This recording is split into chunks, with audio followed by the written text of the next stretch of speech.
Good afternoon, everybody. This is Dr. Serge, and welcome again to another episode of Search for the Truth.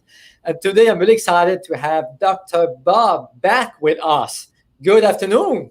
Well, happy, beautiful day.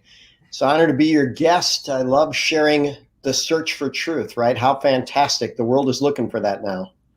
Definitely, the people are looking for what makes sense to them. So first of all, tell us a bit about yourself, who you are. Well, as my grandmasters would say, I'm always a student, but sometimes a teacher. So, I've got degrees in electrical engineering. Did we lose our internet? Nursing, a doctorate in chiropractic, and then postgraduates in nutrition, kinesiology, and acupuncture. So that's my academic background. Then I'm a doctor like you. I treat patients anywhere from the critically ill to the elite. I've also taught over 10,000 hours of education to doctors on 6 different continents. So I love what I do like you do, and I love sharing truth and light. Exciting. And today it's all about coffee. That was a good timing. Well, so there's a lot of confusion, right? When it comes to coffee, you can really spend time online and look at the pros, the cons. Coffee is bad for heart, it's bad for blood pressure, it's bad for gout, it's bad for insomnia. The other side is good for this, is good for that. So can you help us with this big confusion? Sure. And if we go back to basic principles, it was Hippocrates that said many, many years ago, one man's food is another man's poison. Yeah. And so for people that handle coffee well, it's really, really good. For people that don't, it can be really, really bad. But we can do things to coffee, put healthy things in coffee, make it a functional beverage where it's really, really good. But in the general consensus is a 5.1 million people follow-up study, New England Journal of Medicine, 5.1 million year, follow-up study. People who drink the most coffee live the longest. And it does a lot of good things. Now, let's just put a little check and balance on that. If people don't handle coffee well, they're not going to be those that are drinking the coffee. So for those that it's good for, it can be really, really good. And maybe we talk about ways to make it better for those that like it but don't seem to tolerate it. So why do you think coffee is beneficial for most people? Why is that? Well, I like to say that coffee and tea are actually nutritious water. So as long as you have a good bean, it's got a super high level of antioxidants. It's got a bunch of other biochemicals. Caffeine is a natural insecticide. It actually helps the body to burn fat. That's one thing that's true. The 2016 Nobel Prize in Medicine was awarded to a researcher that studies something called autophagy. And that's how the body kills bad proteins, including precancerous cells or maybe even cancerous cells. And they found that coffee is an activator of autophagy. And it's even proven for women that have what's known as the BRCA gene. That's the gene that significantly increases the risk of breast cancer. The medical literature says this: women with that gene that drink 6 or more cups of coffee a day reduce the onset of breast cancer by 69%. On a similar note, men who drink 6 cups of coffee a day reduce the onset of fatal prostate cancer by 57%. So there's definitely the majority of the population benefits from coffee. That's impressive. I didn't know that, actually. So there's a lot of questions about coffee because sometimes people believe, or you can read online, it is a toxin, it is a plant toxin, it's bad for you, and so on and so on. So especially in the carnivore side of diet, right? So they do not recommend coffee. Coffee is bad. It's a plant food. So, but you're saying that coffee can be beneficial.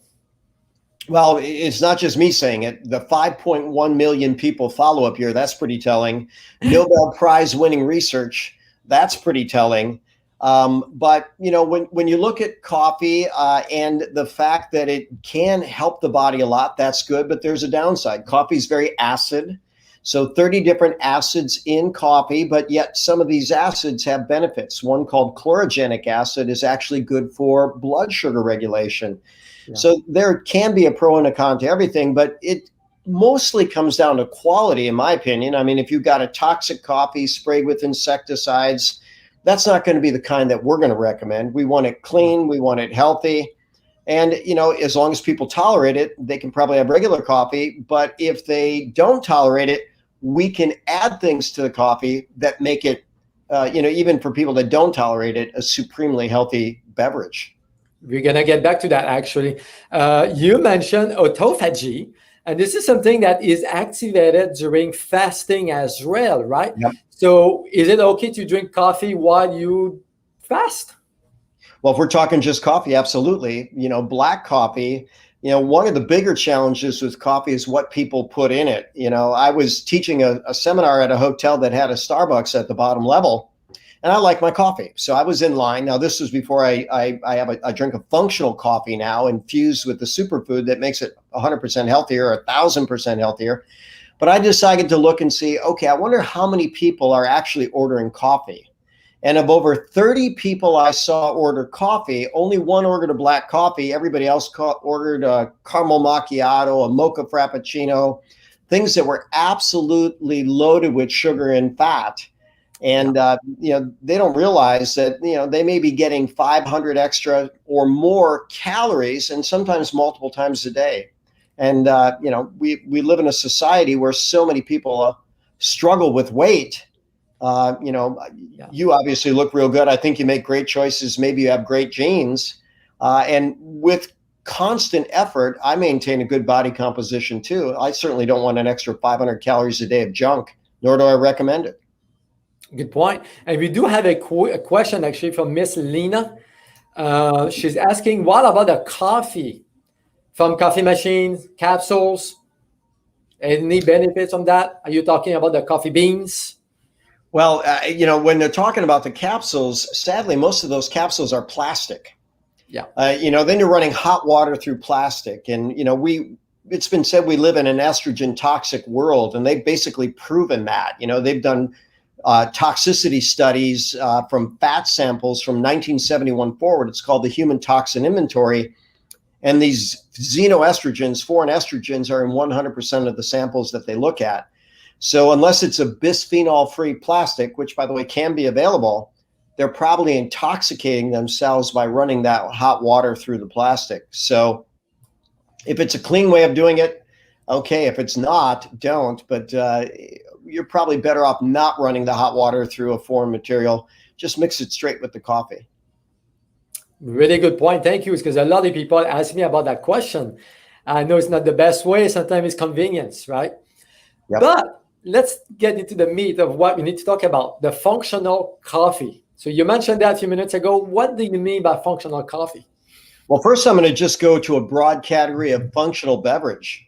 So there are over 80,000 PubMed studies on functional beverages, and there's an extreme variation in what's available, but people know that they can have a protein shake on the market that's actually proven to help them lose fat. That's going to be most common. There's others that enhance the immune system. There's others that regulate blood sugar. Over 80,000 PubMed studies on functional beverages, and then over 3,300 on functional coffee. So it's very fascinating. I'm a student of nutrition and history and even of coffee. So we go back to 1100, the year 1100, and that's the first time they documented people putting things in coffee that would make them healthy. But the coffee that I choose has the consensus top superfood on the planet in it. And I know you like it too, Ganoderma lucidum, also known as reishi. That alone, nearly 2,000 PubMed studies on reishi, proven against 16 different types of cancer, really good at activating the immune system, powerful antiviral, even proven if you were to go to PubMed.gov and type in Ganoderma lucidum and a new virus that's on the horizon that's popular. We won't name it because the censors don't like us to name it. Yeah. But Ganoderma is proven to be very good at eradicating that virus. So people could get something in their daily habit that could protect them in more ways than they know. Good point. And I wanted to show a graph to people actually. So this is something I found, all the different benefits from the reishi mushroom, right? Powerful antioxidants, phytonutrients, anti-inflammatory, It helps with so many different things. Why not drinking that coffee as opposed to other coffees? Because one of the concerns that I have with regular coffee is twofold. One is the mold content, right? The mycotoxins. Yep. And the other one is chemicals like acrylamide, because a lot of people are concerned about that. So what is your take on roasting the beans leading to acrylamide formations, mold, mycotoxins? So this functional coffee is safer? Well, and it has the highest quality certifications out there. And that's part of what you got to do. You've got to use good raw materials, good processing. So, these beans with the company that I'm talking about, EcoCert, kosher, halal, there's USDA certified organic available, GMP facilities, good manufacturing processing, which means it's like in a clean room type environment. So it doesn't have the mycotoxins. It doesn't have the insecticides. It doesn't create the acrylamide and things that are going to be really, really bad.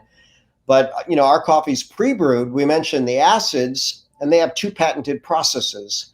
One by which they eliminate the acids in the coffee. So coffee is pH neutral instead of being very, very acid.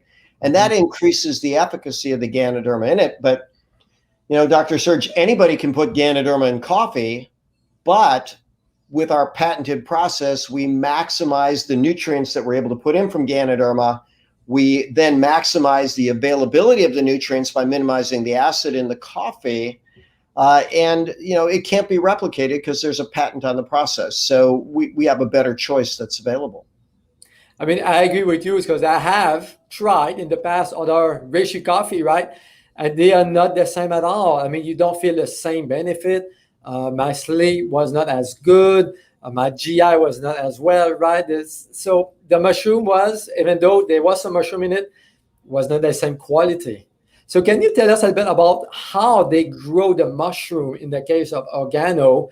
Because This is a big difference. It's really fascinating to me. Well, so first, when there's supply and demand, the world medicinal mushroom is $50 billion a year. The U.S. Ganoderma market, $2.5 billion a year. So we have all ranges of competitors.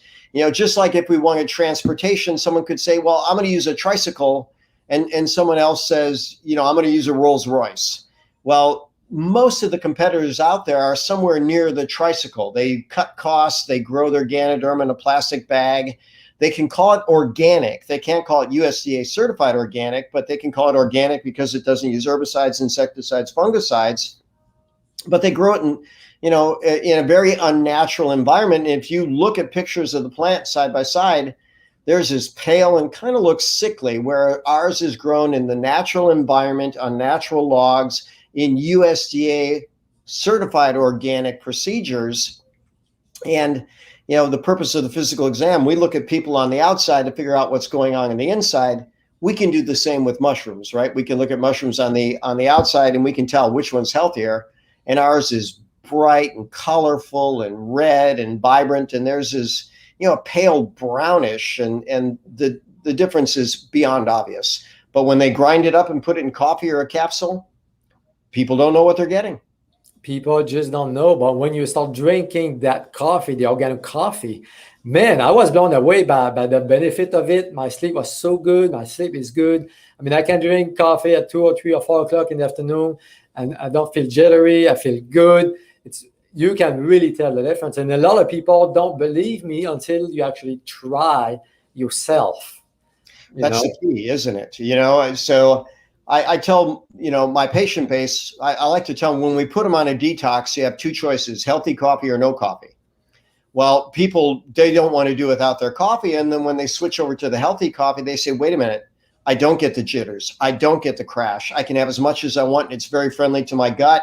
I sleep better. And by the way, those are all PubMed documented benefits. It actually, Ganoderma is called the herb of spiritual potency, and it literally calms the body through the parasympathetic nervous system, the mind through GABA, and even the medical literature calls it the herb of spiritual potency. So there's something pretty magic about that plant. I agree with you, and I know you see it with your client as well. When people start drinking the coffee, the blood sugar stabilizes, the bowels improve, the sleep, the anxiety go away. It's fascinating, really amazing. Can you tell us a bit about the benefits of that coffee with gut concern, gut health, autoimmune? Because autoimmunity out there, it's a big, big pandemic. There's more and more and more and more. And why not drinking the coffee that has some benefit to start healing the body? Yeah. So when we start talking about the gut, one thing that we know is that there's a lot of people that have a bug in their gut called Helicobacter pylori. And now keep in mind, there's plenty of people that have it that don't have a problem, but you give someone a little bit of Helicobacter pylori and a lot of stress, they can often develop ulcers. So the anti-infective properties of Ganoderma have been proven against Helicobacter pylori. As we go further down the gut, we know we have more bugs in our gut than we have cells in our body. The microbiome is one of the top studied topics in all of the medical literature over the last 5 years. In fact, every person has more bugs in their gut than there are stars in the known universe. And as I tell my patients, the difference between good bugs and bad is what they eat and what they poop. Good bugs eat poop and poop nutrients. Bad bugs eat nutrients and poop toxins. So Ganoderma is proven to modulate the microbiome in a very, very healthy way. It also helps to seal and heal the gut, which means we prevent leaky gut. We prevent foreign proteins getting into the system. That in and of itself can be a trigger of autoimmunity. But one of the claims to fame of this plant is that it's considered a universal immune modulator. So if there's autoimmunity, it can calm it down. If there's allergy, it can calm it down. If there's a low reaction against foreign particles like getting infections, it picks it up. If there's low reactions against cells in our own body that have gone bad like cancer, it can enhance the immune system to kill cancer and even has direct action against cancer. So it's one of the most powerful immune supporters and regulators that's ever been studied. So you mentioned cancer. So this mushroom is a anti-cancer? Well, I'll tell you what, we don't like to be able to make claims about a specific product, but we can say if you were to go to PubMed.gov, type in Ganoderma and cancer, you're going to find somewhere near 100 studies. But like you, I like to address cause and effect. I went to a cancer lecture over 30 years ago. A PhD researcher named Dean Black walked into a room of 200 doctors, and he started out with the question, how does a hurricane start? And the answer he wanted was a hurricane starts when conditions are just right. Then he asked, how does a tornado start? When conditions are just right. How does cancer start? When conditions are just right. The conditions of cancer are low oxygen, low nutrients, high acid, chronic inflammation, and immune suppression, secondary to chronic distress.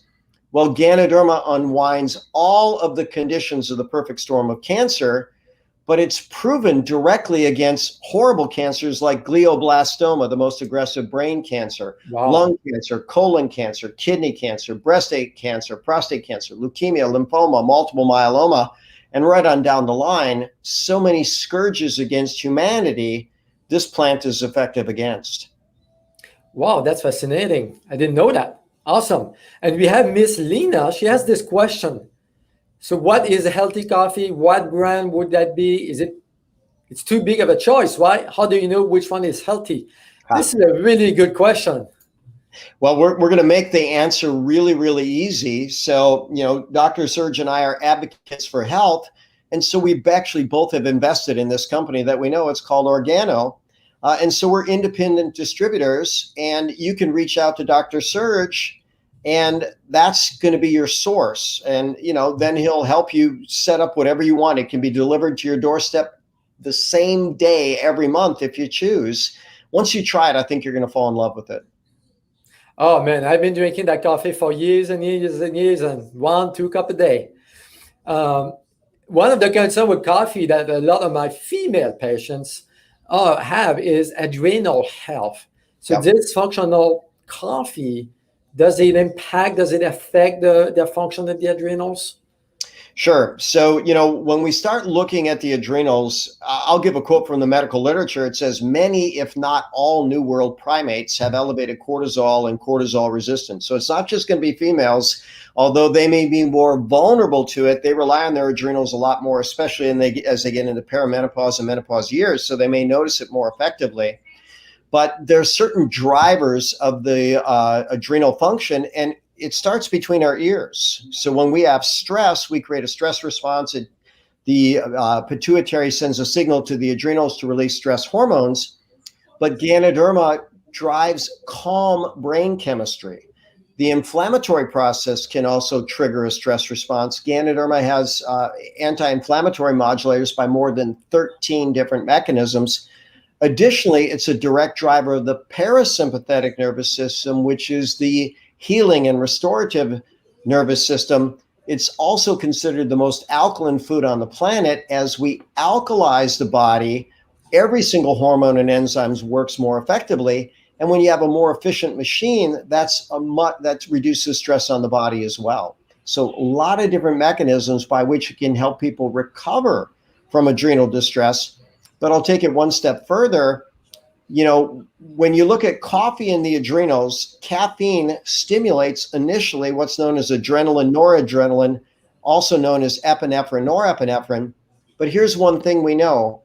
Bodies adapt to whatever you're doing. So if someone drinks coffee consistently for 5 days, the adrenal effect is reduced by at least 90%. And again, that's in the medical literature. That's fascinating. I didn't know about that. I mean, a lot of people rely on their coffee in the morning. So there's some adrenal concern sometimes. Like you said, we need to look at the whole picture. But it sounds so simple. Make a small change, drink that functional coffee, and all these benefits that can really get to the body. Sometimes that's what I do with my clients, right? So they're stressed out, they don't know what to eat, they don't want to change the diet, but just change your morning routine. And that can be a big push to start feeling better. Well, I'll tell you what, when people make a food choice, and we'll transition this to life choice, number one, it has to be delicious, right? They go with taste. Number two, it's got to be convenient. Number three, it's got to be affordable. And then their fourth criteria is health. Well, I wish it was easier than that, but we have to enjoy all the choices that we make. People that drink coffee love their coffee. They never need to be reminded. They never plan to quit. The average coffee drinker drinks 3.3 cups a day. What if with every single sip, you could take your body to a higher level of health? Yeah. You multiply that over the course of a year. If 3.3 cups a day, that's over 1,200 cups a year, 1,200 therapeutic doses of the top superfood on the planet. People are going to get healthier. That's a given. And you don't have just coffee. I mean, this company offers other options, right? Yep. So there's tea, right? And we have green tea, we have red tea. What's fascinating, and I might tell the story of this, they have pre-brewed black coffee, they even have latte, and they have mocha. Well, I didn't sell any products with sugar in my office for the first year that I was selling organo coffee. I had a box of mocha. I happened to have it in the back room. I had a wonderful patient. She was top 10 in the world of tennis for women over the age of 50. And when she walked in for her appointment, she walked in with a big, tall, sugary Starbucks mocha frappuccino. And I looked at her, I said, how often do you do that? And she says, oh my gosh, I'm addicted. I probably drink 10 of these a week. Wow. And I said, yeah, you've got to be kidding me. I said, would you like to make a healthier choice? She said, well, I'll try anything once. So I went into my back storage room.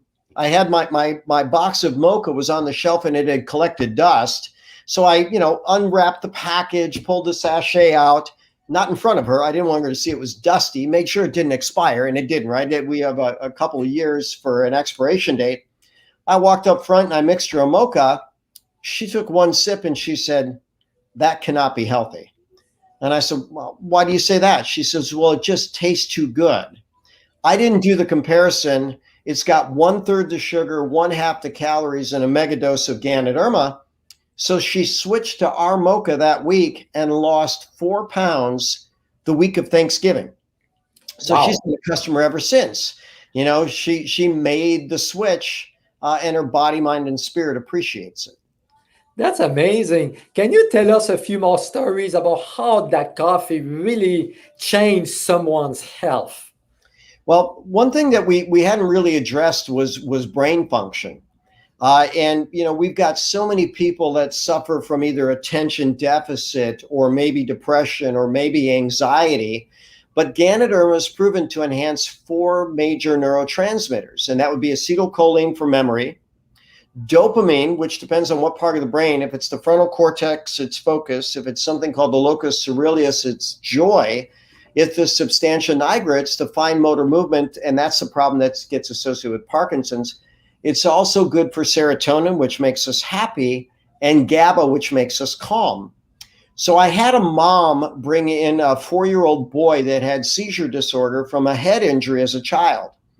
He was taking 3 different seizure medications, and they were no longer working. He was having seizures every single week, and his body was becoming intoxicated by the drugs. And mom said, "Are there natural options?" And I said, "Of course there are natural options. Let's see if they're strong enough to be effective for him." So we changed his diet because he was eating very, very poorly. A ketogenic diet can be good for seizure.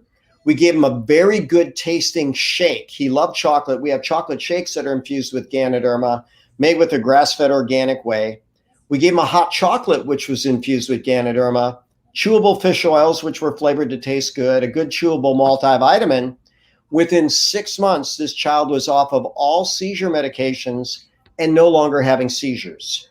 So from very toxic medications to healthy choices.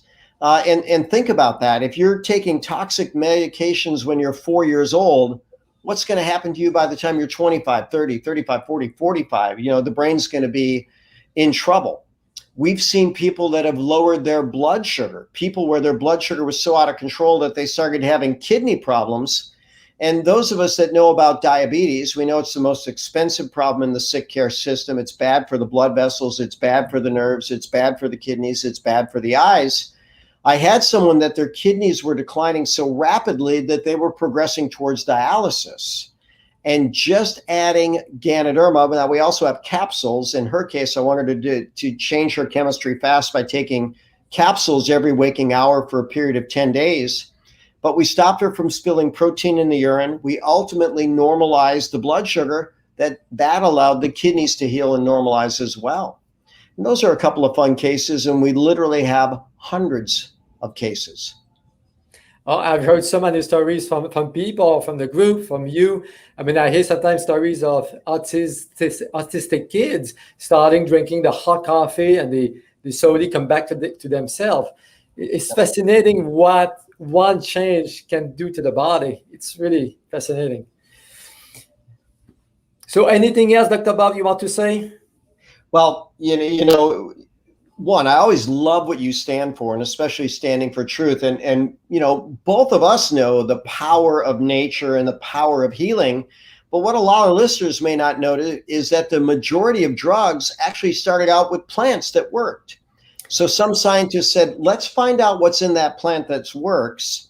Then they figure out how to synthesize it in the lab, and they have to change the molecule to patent it to protect their investment. But here's the thing that happens when you have a whole plant. You don't just have one molecule. There are 430 unique molecules that are in Ganoderma, and they all work together to regulate the body in a beautiful way. Why would we ever isolate something from nature and take away that synergistic benefit? But we will also recognize that when someone's in a really bad state, taking control of their physiology with a drug can be life-saving. But as we let people know, that's not our first option. That's our last option. And if they meet with us first and see what nature can do, very, very often those drugs aren't needed, and they can start weaning from drugs that sometimes they've been taking for a long time. You're so right on this. We see this every single day, right? With a good diet change, good herbs, vitamins, and a good coffee. Awesome. So thank you, Dr. Bob, for your time. We're going to have to do it again. You're going to have to be back. Well, you know what? I always like to quote one of my mentors. He said, you know what? If you do good work, we work for the same boss. You and I are in the same town. We're not far apart, but we are profoundly synergistic. You have a full practice full of patients you help. I have a full practice of patients that I help. No competition, all synergy. I love the fact that you have such a big heart and open spirit, and you're willing to share. And I'm excited to share with your patient base and mine. So thank you for making our world better. Thank you for the kind words. And we all about helping the other people, right? Other people. So awesome. So thank you guys for watching, and God bless you all, and good afternoon.